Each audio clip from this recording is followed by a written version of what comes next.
Hello dear student. तो फिर से मैं पार्ट 2 लेकर आ गया आपके लिए। पार्ट 1 जस्ट 1 घंटे पहले दिए हैं और पार्ट 2 लेकर मैं आ गया यहाँ पे। ये फर्स्ट सिटिंग और सेकंड सिटिंग दोनों के लिए ये पेपर है, काफ़ी वायरल पेपर है। 100% इससे उस जो पार्ट 1 में दिया था उससे भी काफ़ी क्वेश्चन, यानी उसमें 48 क्वेश्चन दिया हूँ। लगभग लगभग उसमें 30 अबव क्वेश्चन आपके एग्जाम में पूछ देगा। और इसमें से जो कराऊंगा इसमें 10 अबव आपके क्वेश्चन पूछ देंगे। तो 30 और 10 हमारा 40, इसमें 15 टोटल कराऊंगा। 15 में 10 क्वेश्चन आपसे पूछ देगा। टोटल 40 का 40 पेपर आप लगा के आएंगे। टोटल 40 का 40 आप क्वेश्चन लगा के आएंगे। 100% गारंटी है मेरा, ठीक है। तो जल्दी से, ये चैनल पर मेरे नए हैं तो जल्दी से चैनल को सब्सक्राइब कर ले। मैं पार्ट बाई पार्ट करके आपको वीडियो देता रहता हूँ, ठीक है।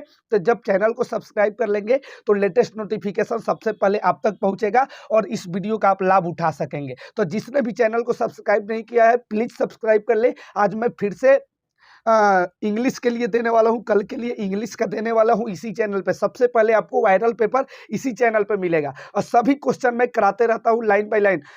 फर्स्ट सिटिंग के लिए भी है और सेकंड सिटिंग के लिए भी है, ठीक है। चलिए तो चलते हैं अपने क्वेश्चन की तरफ बिना देरी किए हुए। चलिए तो फर्स्ट नंबर क्वेश्चन है हमारा कि फर्स्ट नंबर बोलता है क्वेश्चन कि भारतीय जनता पार्टी को किस पार्टी का पुनर्जनन कहा जाता है। भारतीय जनता पार्टी को किस पार्टी का पुनर्जनन कहा जाता है। इसका सही ऑप्शन बताने की कोशिश करें, सही आंसर बताने की कोशिश करें। ऑप्शन है भारतीय क्रांति दल, भारतीय जनसंघ, भारतीय लोक दल और डी नंबर ऑप्शन है भारतीय जनता दल। इसका सही आंसर बी ऑप्शन हो जाएगा, Bharatiya Jana Sangh. Option B is the right answer इसका हो जाएगा, ठीक है। चलिए चलते हैं अपने सेकंड नंबर क्वेश्चन की तरफ। सारे क्वेश्चन आप याद कर लेना, सारे के सारे क्वेश्चन को आप 15 का 15 क्वेश्चन आपको याद कर लेना है, ठीक है। चलते हैं अपने सेकंड नंबर क्वेश्चन की तरफ। सेकंड नंबर है दलित पैथॉर्स नामक संगठन की स्थापना किस राज्य में हुई थी। दलित पैथॉर्स नामक संगठन की स्थापना किस राज्य में हुई थी। तो महाराष्ट्र में हुई थी। Option C is the right answer हो जाएगा इसका, महाराष्ट्र। याद कर लेना अच्छे ढंग से सारे क्वेश्चन को, ठीक है। चलिए थर्ड नंबर क्वेश्चन क्या बोलता है, कौन सा संवैधानिक संशोधन, थर्ड नंबर क्वेश्चन क्या बोलता है कि कौन सा संवैधानिक संशोधन नगरीय स्थानीय स्वशासन से संबंधित है। आपका सही आंसर बताना है, कमेंट करने की कोशिश कीजिए इसका सही आंसर क्या है, कौन सा, ठीक है। इसका हो जाएगा option B is the right answer, 74वां सही आंसर 74वां हो जाएगा, ठीक है। चलिए चलते हैं अपने फोर्थ नंबर क्वेश्चन की तरफ। और फोर्थ नंबर क्या क्वेश्चन बोलता है देखने की कोशिश करें।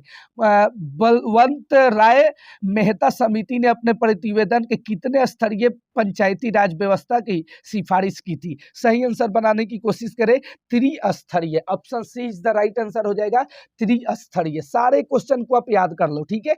चलिए फिफ्थ नंबर क्वेश्चन की तरफ चलते हैं। फिफ्थ नंबर क्वेश्चन बोलता है कि भारत में प्रथम नगर निगम की स्थापना कहाँ की गई थी।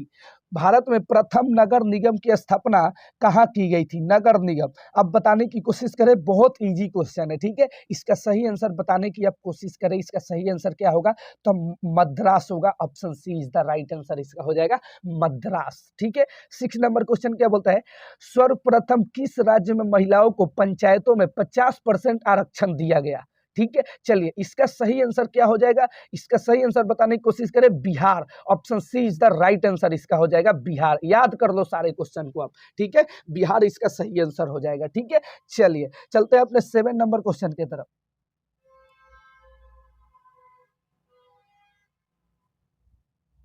चलिए चलते हैं अपने अब 7 नंबर क्वेश्चन की तरफ। 7 नंबर क्वेश्चन क्या बोलता है, दल बदल कानून निम्न में किस पर लागू होता है। दल बदल कानून निम्नलिखित में किस पर लागू होता है। ऑप्शन यहाँ पे दिया हुआ है, सांसदों और विधायकों पर, राष्ट्रपति पर, उपराष्ट्रपति पर, इनमें से कोई नहीं। सही आंसर बताने की कोशिश करें, सही आंसर हो जाएगा सांसदों और विधायकों पर। Option A is the right answer हो जाएगा इसका, ठीक है। चलिए चलते हैं अपने 8 नंबर क्वेश्चन की तरफ। 8 नंबर क्वेश्चन क्या बोलता है, ठीक है। चलिए 8 नंबर क्वेश्चन है, क्षेत्रवाद की भावना का एक नाम है, क्षेत्रवाद की भावना का एक कुपरिणाम है। इसका सही आंसर क्या हो जाएगा, बताने की कोशिश करें। ऑप्शन है अपने क्षेत्र से लगाव, राष्ट्रहित, राष्ट्रीय एकता, अलगाववाद। सही आंसर बताने की कोशिश करें। इसका सही आंसर क्या होगा, इसका सही आंसर बताने की आप कोशिश करें, कमेंट बॉक्स में कमेंट करने की कोशिश करें। इसका सही आंसर हो जाएगा ऑप्शन डी, अलगाववाद, अलगाववाद। ठीक है, option D is the right answer. ठीक है, चलिए चलते हैं अपने 9 नंबर क्वेश्चन की तरफ। 9 नंबर क्वेश्चन क्या बोलता है, अर्थशास्त्र पुस्तक किसने लिखी थी। इसका सही आंसर बताने की कोशिश करें। Option A Chandragupta, Chanakya, Kalidasa, Megasthenes. तो याद रखिए सही आंसर होगा Chandragupta. Option A is the right answer इसका हो जाएगा। चंद्रगुप्त ने अर्थशास्त्र पुस्तक लिखी थी। ठीक है, तो option A is the right answer हो जाएगा। Option A is the right answer. चलिए तो चलते हैं अपने 10 नंबर क्वेश्चन की तरफ। 10 नंबर क्वेश्चन क्या बोलता है,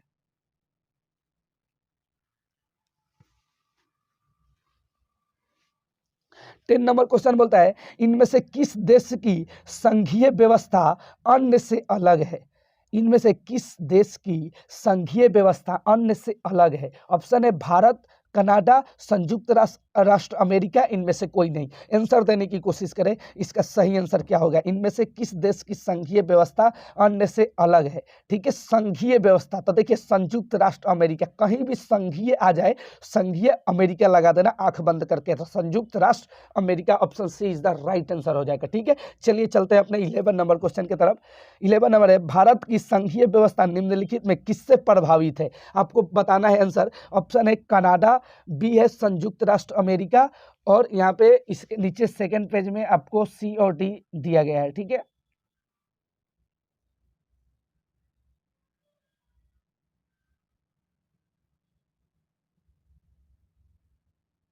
तो इसका सही आंसर हो जाएगा Canada. Canada, option A is the right answer. ठीक है, चलिए किससे प्रभावित है, तो कनाडा का। भारतीय की संघीय व्यवस्था निम्नलिखित में किससे प्रभावित है, तो कनाडा से। कनाडा याद रखिएगा। ठीक है, चलिए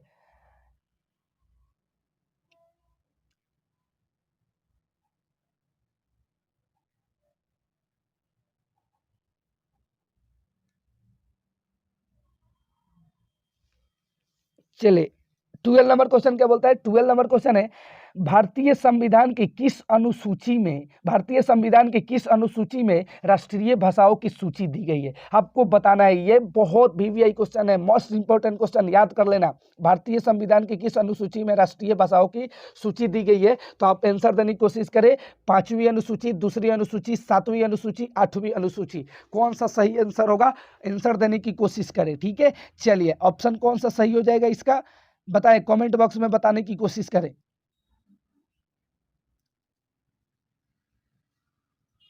इसका सही आंसर हो जाएगा ऑप्शन डी, 8वीं अनुसूची। 8वीं अनुसूची में दिया गया है। ठीक है, संविधान की अनुसूची में भारतीय राष्ट्रीय भाषाओं की सूची 8वीं अनुसूची में दी गई है। Option D is the right answer हो जाएगा। याद कर लेना सारे क्वेश्चन को 100%। ठीक है, चलिए चलते हैं अपने नेक्स्ट क्वेश्चन की तरफ।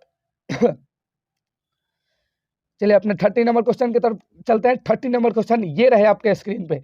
30 नंबर क्वेश्चन है कि राज्य विधानसभा के चुनाव को कराने की जिम्मेदारी है।